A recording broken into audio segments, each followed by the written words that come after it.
Hello, and welcome to Bookspot. I'm Earl Weinberg. This time we'll continue our reading of The Rolling Stones by Robert Heinlein. Chapter 14, Flat Cat's Factorial. Vandenberg made good his offer. Lowell and he went by strato-rocket to the treaty town of Richardson and were gone about 3 days. When Lowell came back, he had seen a Martian. He had talked with one, but he had been cautioned not to talk about it, and his family could get no coherent account out of him. But the simple matter of housing was more difficult than the presumably impossible problem of meeting a Martian.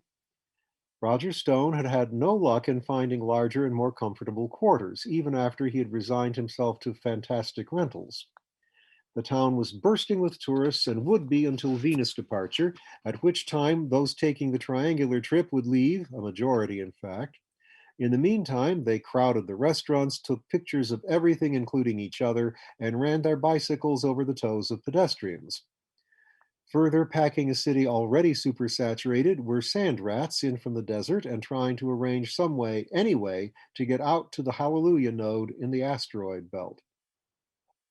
Dr. Stone said one night at dinner, "Roger, tomorrow is rent day. Shall I pay it for a full month?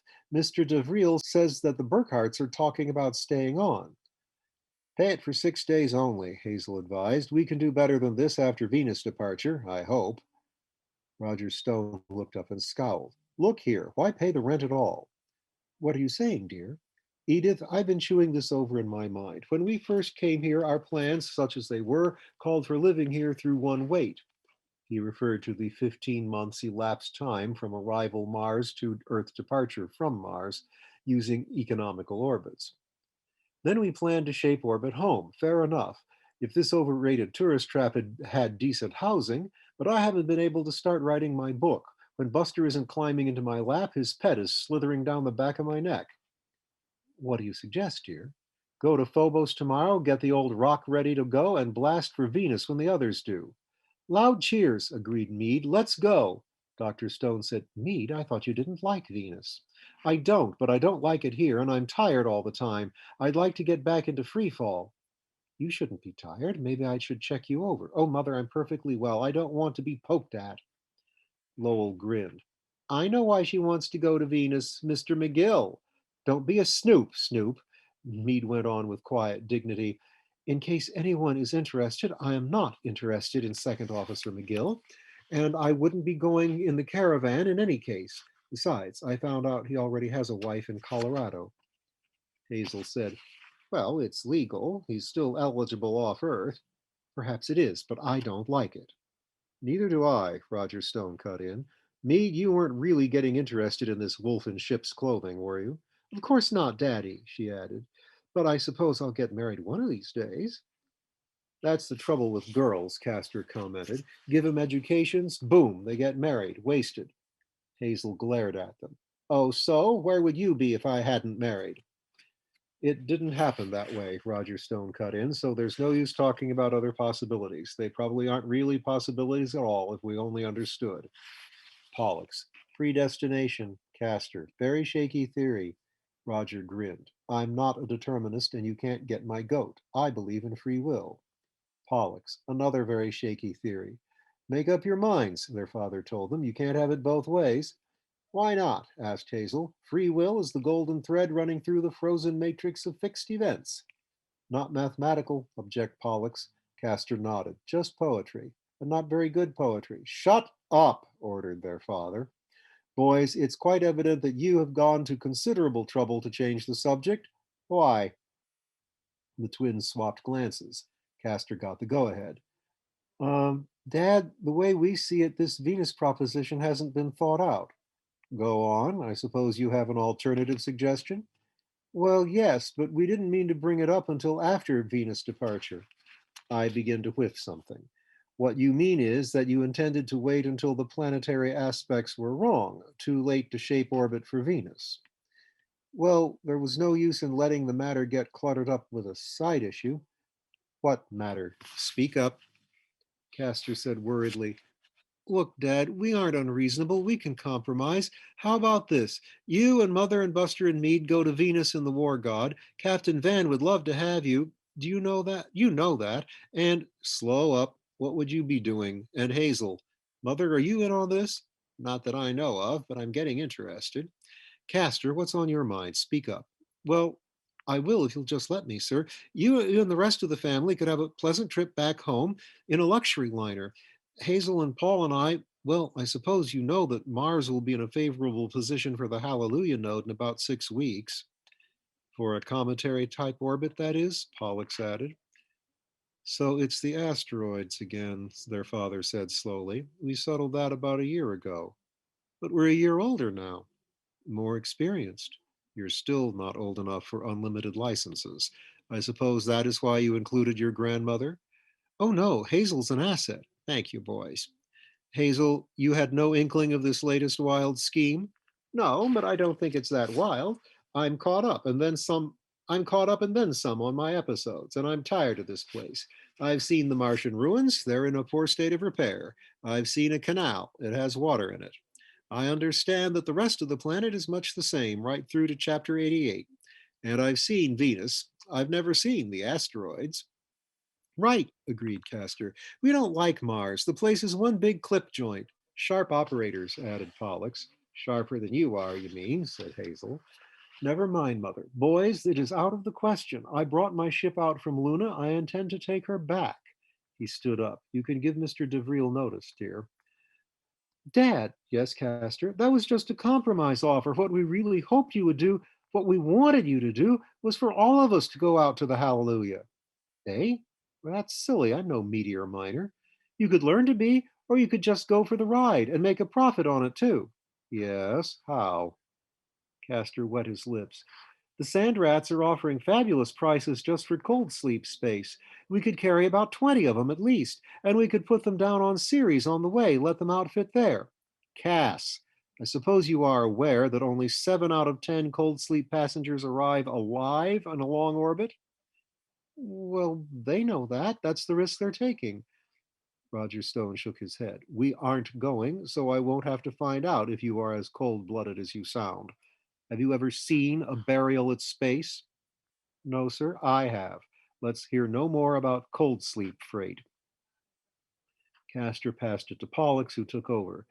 Dad, if you won't listen to us all going, do you have any objection to Cass and me going? Eh? How do you mean? As asteroid miners, of course, we're not afraid of cold sleep. If we haven't got a ship, that's how we would have to go. Bravo, said Hazel. I'm going with you, boys. Please, Mother, he turned to his wife. Edith, I sometimes wonder if I brought the right twins back from the hospital. They may not be yours, said Hazel, but they're my grandsons, I'm sure of that. Hallelujah, here I come. Anybody coming with me? Dr. Stone said quietly, You know, dear, I don't much care for Venus either, and it would give you leisure for your book. The Rolling Stone shaped orbit from Phobos outward bound for the asteroids 6 weeks later. This was no easy lift like the one from Luna to Mars. In choosing to take a cometary or fast orbit to the Hallelujah, the Stones had perforce to accept an expensive change of motion 12.5 miles per second for the departure maneuver. A fast orbit differs from a maximum economy orbit in that it cuts the orbit being abandoned at an angle instead of being smoothly tangent to it. Much more expensive in reaction mass. The far end of the cometary orbit would be tangent to the orbit of the Hallelujah. Matching at that point would be about the same for either orbit. It was the departure from Phobos circum Mars that would be rugged. The choice of a cometary orbit was not a frivolous one. In the first place, it would have been necessary to wait more than one Earth year for Mars to be in the proper relation orbit wise with the Hallelujah node for the economical orbit. Secondly, the travel time itself would be more than doubled, 580 days for the economical orbit versus 261 days for the cometary orbit, a mere 3 days longer than the Luna Mars trip. Auxiliary tanks for single H were fitted around the Stone's middle, giving her a fat and sloppy appearance, but greatly improving her mass ratio for the ordeal. Port pilot Jason Thomas supervised the refitting. The twins helped. Castor got up his nerve to ask Thomas how he had managed to con the Stone to a landing on their arrival. Did you figure a ballistic before you came aboard, sir? Thomas put down his welding torch. A ballistic? Shucks no, son. I've been doing it for so long that I know every bit of this space hereabout by its freckles, which was all the satisfaction Cass could get out of him. The twins talked it over and concluded that piloting must be something more than a mathematical science. In addition to more space for single H, modifications were made inside the ship. The weather outside the orbit of Mars is a steady, clear but cold. No longer would they need reflecting foil against the sun's rays. Instead, one side of the ship was painted with carbon black, and the capacity of the air heating system was increased by 2 coils. In the control room, a time delay variable baseline stereoscopic radar was installed, by means of which they would be able to see the actual shape of the Hallelujah when they reached it, all of which was extremely expensive, and the galactic overlord had to work overtime to pay for it. Hazel did not help with the refitting. She stayed in her room and ground out, with Lowell's critical help, more episodes of the gory but virtuous career of Captain John Sterling, alternating this activity with sending insulting messages and threats of blackmail and/or sit-down strikes to her producer back in New York. She wanted an unreasonably large advance, and she wanted it right now. She got it by sending on episodes equal to the advance. She had to write the episodes in advance anyhow. This time the Rolling Stone would be alone, no liners comfortably nearby. Once out of radio range of Mars, they would not be able to contact Earth again until Ceres was in range of the Stone's modest equipment. They were not going to Ceres, but would not be far away. The Hallelujah was riding almost the same orbit, somewhere ahead of that tiny planet. The boost to a cometary orbit left little margin for cargo, but what there was, the twins wanted to use, undeterred by their father's blunt disapproval of the passengers in cold sleep idea. Their next notion was to carry full outfits for themselves for meteor mining: rocket scooters, special suits, emergency shelter, keyed radioactive claiming stakes, centrifuge speegee testers, black lights, Geiger counters, prospecting radar, portable spark spectroscope, and everything else to go quietly rock happy. Their father said simply, "Your money?" "Of course. And we pay for the boost. Go ahead, go right ahead. Don't let me discourage you. Any objections from me would simply confirm your preconceptions." Castor was baffled by this lack of opposition. "What's the matter with it, Dad? You worried about danger involved?" "Danger? Heavens no. It's your privilege to get yourselves killed in your own way. Anyway, I don't think you will. You're young and you're both smart, even if you don't show it sometimes, and you're both in tip-top physical condition, and I'm sure you'll know your equipment." "Then what is it?" "Nothing. For myself, I long since came to the firm conclusion that a man can do more productive work and make more money, if that is his object, by sitting down with his hands in his pockets than by any form of physical activity. Do you happen to know the average yearly income of a meteor miner?" "Well, no, but less than 600 a year." "But some of them get rich." "Sure they do. And some make much less than 600 a year. That's an average, including the rich strikes. Just as a matter of curiosity, bearing in mind that most of those miners are experienced and able, what is it that you two expect to bring to this trade that will enable you to raise the yearly average? Speak up, don't be shy." "Doggone it, Dad, what would you ship?" "Me? Nothing. I have no talent for trade. I'm going out for the ride, and to take a look at the bones of Lucifer. I'm beginning to get interested in planetology. I may do a book about it." "What happened to your other book?" "I hope that isn't sarcasm, Cass. I expect to have it finished before we get there." He adjourned the discussion by leaving. The twins turned to leave, found Hazel grinning at them. Castor scowled at her. "What are you smirking at, Hazel?" "You too." "Well, why shouldn't we have a whirl at meteor mining?" "No reason. Go ahead. You can afford the luxury. But see here, boys, do you really want to know what to ship to make money?" "Sure. What's your offer?" "Percentage cut or flat fee? But we don't pay if we don't take your advice." "Oh, rats, I'll give it to you for free. If you get advice free, you won't take it, and I'll be able to say I told you so." "You would too." "Of course I would. There's no warmer pleasure than being able to tell a smart aleck, 'I told you so, but you wouldn't listen.' Okay, here it is in the form of a question, just like an oracle. Who made money in all the other big mining rushes of history?" "Why, the chaps who struck it rich, I suppose." "That's a laugh. There are so few cases of prospectors who actually hung on to what they'd found and died rich that they stand out like supernovae. Let's take a famous rush, the California Gold Rush back in 1861. No, 1861 was something else. I forget. 1849, that was it. The 49ers. Read about them in history? Some. There was a citizen named Sutter. They found gold on his place. Did it make him rich? It ruined him. But who did get rich? Tell us, Hazel. Don't bother to dramatize it. Why not? I may put it in the show. Serial numbers rubbed off, of course. I'll tell you. Everybody who had something the miners had to buy, grocers mostly. Boy, did they get rich. Hardware dealers, men with stamping mills, everybody but the poor miner, even laundries in Honolulu. Honolulu, but that's way out in the Pacific off China somewhere. It was in Hawaii last time I looked. But they used to ship dirty laundry from California clear to Honolulu to have it washed, both ways by sailing ship. That's about like having your dirty shirts shipped to Mars from Luna. Boys, if you want to make money, set up a laundry in the Hallelujah. But it doesn't have to be a laundry, just anything, so long as the miners want it and you've got it.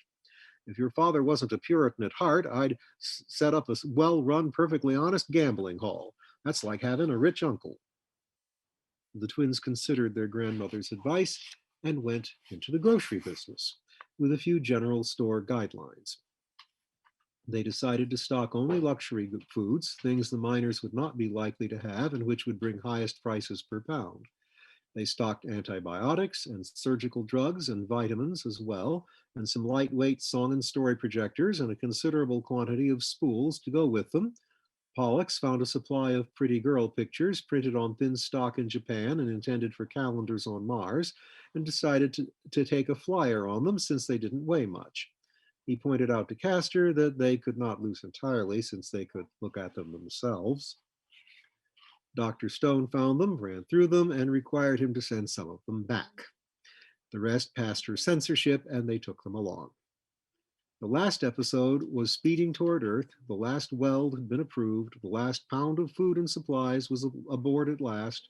The stone lifted gently from Phobos and dropped toward Mars. A short gravity well maneuver around Mars at the stone's best throat temperature, which produced a spine grinding 5 gravities, and she was headed out and fast to the lonely reaches of space inhabited only by the wreckage of the ruined planet.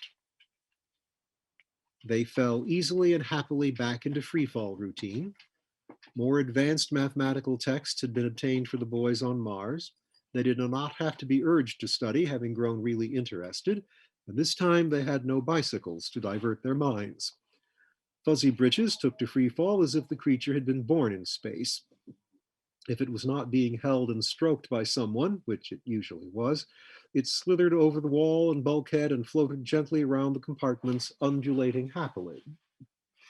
Castor maintained it could swim through the air. Pollux insisted that it could not, and that its maneuvers arose entirely from the air currents of the ventilation system.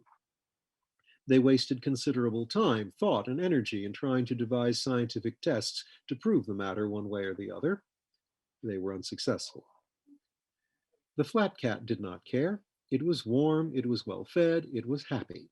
It had numerous friends, all willing to take time off to reward its tremendous and undiscriminating capacity for affection.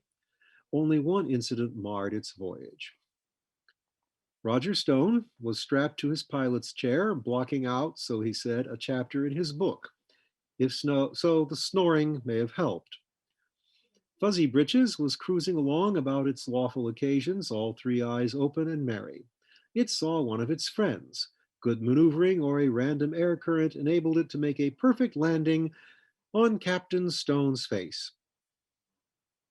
Roger came out of the chair with a yell, clutching at his face. He bounced against the safety belt, recovered, and pitched the flat cat away from him. Fuzzy Britches, offended but not hurt, flipped itself flat to its progress, air checked, and made another landing on the far wall.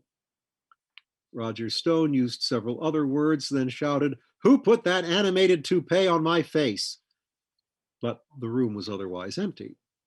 Dr. Stone appeared at the hatch and said, "What is it, dear?" "Oh, nothing important.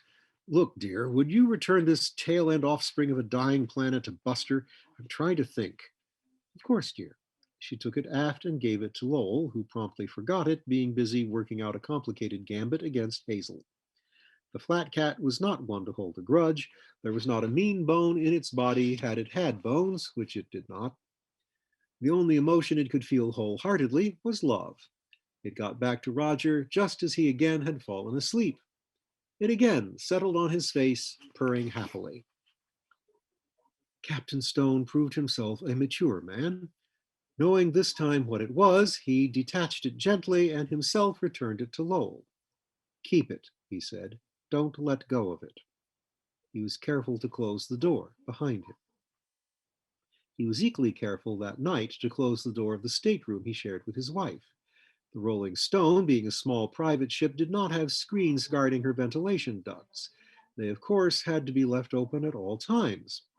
Flat Cat found them a broad highway. Roger Stone had a nightmare in which he was suffocating before his wife woke him and removed fuzzy britches from his face. He used some more words. It's all right, dear, she answered soothingly. Go back to sleep. She cuddled it in her arms, and Fuzzy Britches settled for that. The ship's normal routine was disturbed next day while everyone who could handled a wrench or a spot welder to install screens over the ducts. 37 days out, Fuzzy Britches had 8 golden little kittens, exactly like their parent, but only a couple of inches across, when flat, marble sized when contracted. Everyone, including Captain Stone, thought they were cute. Everyone enjoyed petting them, stroking them with a gentle forefinger, and listening carefully for the tiny purr so high as to be almost beyond human ear range. Everyone enjoyed feeding them, and they seemed to be hungry all the time. 64 days later, the kittens had kittens, 8 each. 64 days after that, the 146th day after Phobos' departure, the kittens had kittens. That made 513. This, said Captain Stone, has got to stop. Yes, dear, I mean it. At this rate, we'll run out of food before we get there, including the stuff the twins hope to sell. Besides that, we'll be suffocated under a mass of buzzing fur mats. What's 8 times 512? Then what's 8 times that? Too many, I'm sure. My dear, that's the most masterly understatement since the death of Mercutio, and I don't think I figured it properly anyway. It's an exponential expansion, not a geometric, provided we don't all starve first. Roger, I think we should. What? I believe there's a simple solution. These are Martian creatures. They hibernate in cold weather. Yes, we'll put them in the hold. Fortunately, there's room. I agree with all but the fortunately. And we'll keep it cold. I wouldn't want to kill the little things. I can't manage to hate them. Drat it, they're too cute. We'll hold it about 100 below, like a normal Martian winter night. Or perhaps warmer will do. We certainly will.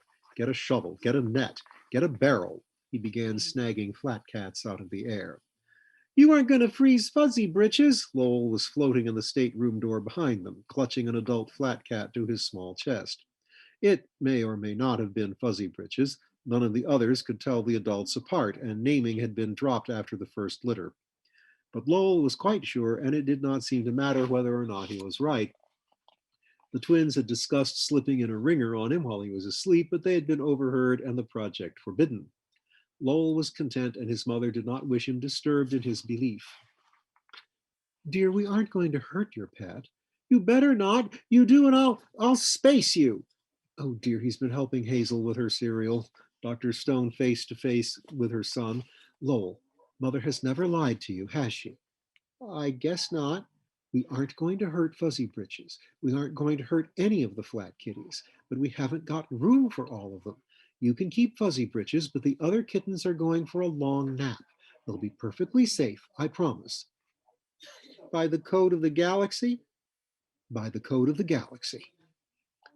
Lowell left, still guarding his pet. Roger said, Edith, we've got to put a stop to that collaboration. Don't worry, dear, it won't harm him. She frowned. But I'm afraid I will have to disappoint him on another score. Such as? Roger, I didn't have much time to study the fauna of Mars. I certainly didn't study flat cats beyond making sure they're harmless. Harmless. He batted a couple of them out of the way. Woman, I'm drowning. But Martian fauna have certain definite patterns, survival adaptations. Except for the water seekers, which probably aren't Martian in origin anyway, their methods are both passive and persistent. Take the flat cat. You take it. He removed one gently from his chest. It is defenseless. It can't even seek its own food very well. Understand that in a native state, it is a benign parasite attaching itself to some more mobile animal. If only they would quit attaching to me. And you look as if you're wearing a fur coat. Let's put him in the freeze. Patience, dear. Probably it has somewhat the same pleasing effect on the host that it has on us. Consequently, the host tolerates it and lets it pick up the crumbs. But its other characteristic it shares with almost anything Martian. It can last long periods in hibernation, or if that isn't necessary, in a state of lowered vitality and activity, say when there is no food available. But with any increase in the food supply, then at once, almost like throwing a switch, it expands, multiplies to the full extent of the food supply. I'll say it does. Cut off the food supply, and it simply waits for more good times. Pure theory, of course, since I'm reasoning by analogy from other Martian life forms. But that's what I'm going to have to do to disappoint Lowell. Fuzzy Britches will have to go on very short rations. Her husband frowned. That won't be easy. He feeds it all the time. We'll just have to watch him, or there will be more little visitors from heaven. Honey, let's get busy right now. Yes, dear, I'll just have to get my thoughts straight. Roger called them all to general quarters. Operation Roundup began. They shooed them aft and into the hold. They slithered back, purring and seeking companionship. Pollux got into the hold and tried to keep them herded together while the others scavenged through the ship. His father stuck his head in, tried to make out his son in a cloud of flat cats. How many have you got so far? I can't count them. They keep moving around. Close the door. How can I keep the door closed and still send them into you? How can I keep them in here if you keep opening the door? Finally, they all got into spacesuits. Lowell insisted on taking Fuzzy Britches inside with him, apparently not trusting even the code of the galaxy too far. Captain Stone reduced the temperature of the entire ship down to a chilly 20 below. The cats, frustrated by the spacesuits and left on their own resources, gave up and began forming into balls, like fur-covered grapefruit. They were then easy to gather in, easy to count, easy to store in the hold. Nevertheless, the Stones kept finding and incarcerating fugitives for the next several days. We'll find out in what state the Stones arrive in the asteroid belt and how many cats they've got by then next time.